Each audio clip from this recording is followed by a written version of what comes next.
한국의 출생률은 하락세이지만 2019년 낙태죄 헌법 불합치 판결 이후 입법 공백이 지속되며 낙태율은 올라가고 있습니다. 이런 가운데 지난해 미국 연방 대법원이 낙태권을 긍정했던 로데웨이드 판례를 49년 만에 공식 폐기하는 돕스 잭슨 판결을 내려 큰 화제가 됐었는데요. 판결의 의미를 짚어보고 태아를 보호하기 위한 방법을 모색해보는 세미나가 열렸습니다. 김효미 기자입니다. 2022년 6월 24일 미국 연방 대법원이 미국 헌법에 낙태할 권리가 없다고 판결한 돕스 판결. 즉 낙태는 미 연방 헌법이 보장하는 본질적인 권리가 아니라는 겁니다. 이 판결은 미국의 낙태의 문을 활짝 열었던 1973년 로데웨이드 판결을 완전히 뒤집는 결정이라 화제였습니다. 한국기독교생명윤리협회가 돕스 판결처럼 우리나라도 태아의 생명을 보호하기 위해 낙태를 금지하는 생명존중법을 제정하자는 세미나를 개최했습니다. 개회 예배에서 김은성 영락교회 목사는 생명은 하나님이 주신 것이며 낙태에 대한 판단 자체가 교만이라고 지적했습니다. 이 땅에 살아있는 동안 잠시 누리는 생명도 주님으로부터 나오는 것이죠. 그리스도인들은 생명을 존중하고 사랑해야 되는데 그냥 그게 사회운동이 아니라 가장 숭고한 신앙 고백이라고 믿습니다. 세미나의 중심 주제인 생명존중법이 필요한 이유는 우리나라는 2019년 낙태죄 헌법 불합치 판결을 내렸고 이 때문에 태아를 지키는 법 제정이 시급하다는 겁니다. 기조 강연에서 생명운동연합 김길수 대표는 미국의 돕스 판결처럼 우리나라도 낙태를 금지하는 대체 입법이 필요하다고 강조했습니다.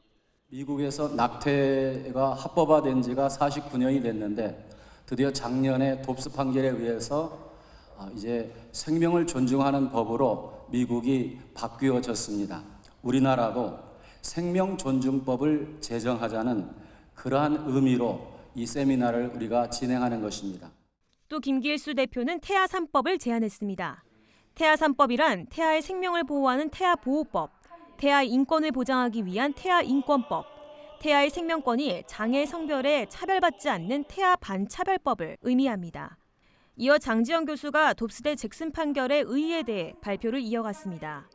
장지영 교수는 돕스 판결이 미국의 복음주의 기독교인과 프로라이프 단체들의 50년에 가까운 피나는 노력이 있었기에 가능했다고 설명합니다.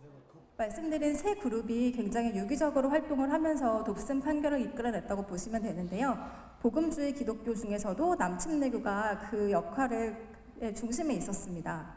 교단별로 낙태에 관해서는 굉장히 다양한 입장을 갖고 있는데요. 이제 카톨릭과 남침내교는 굉장히 보수적으로 낙태를 반대하고 있고 그 외에 잘 알려진 그 기독교 교단들은 낙태에 대해서 어느 정도 허용해야 된다는 입장을 갖고 있습니다. 장지영 교수는 낙태는 죄다, 생명은 소중하다 등의 구호를 외치는 것만으로 젊은 세대들이 낙태를 선택하지 않도록 돕는 것은 거의 불가능에 가깝다며 낙태에 대한 문제는 결국 생명의 시작과 탄생 과정, 낙태의 실체 등을 알아야 본질을 이해할 수 있다고 설명했습니다. 이어 세인트폴 세계관 아카데미 대표 정소영 미국 변호사는 1973년 로데웨이드 사건에 대해 이 판결은 여성의 낙태권을 헌법이 인정하는 사생활권으로 못 박은 판결이라며 낙태를 여성의 인권으로 주장하는 전통적 사회 구조 해체를 꿈꾸고 생물학적인 억압에서 벗어나고자 꿈꾸는 여성들의 손을 들어준 판결이라고 밝혔습니다. 한국기독교생명윤리협회는 앞으로도 낙태죄에 관한 대체 입법을 위해 목소리를 모으고 태아의 생명을 지키기 위해 노력할 것이라고 전했습니다. 고티비 뉴스 김효미였습니다.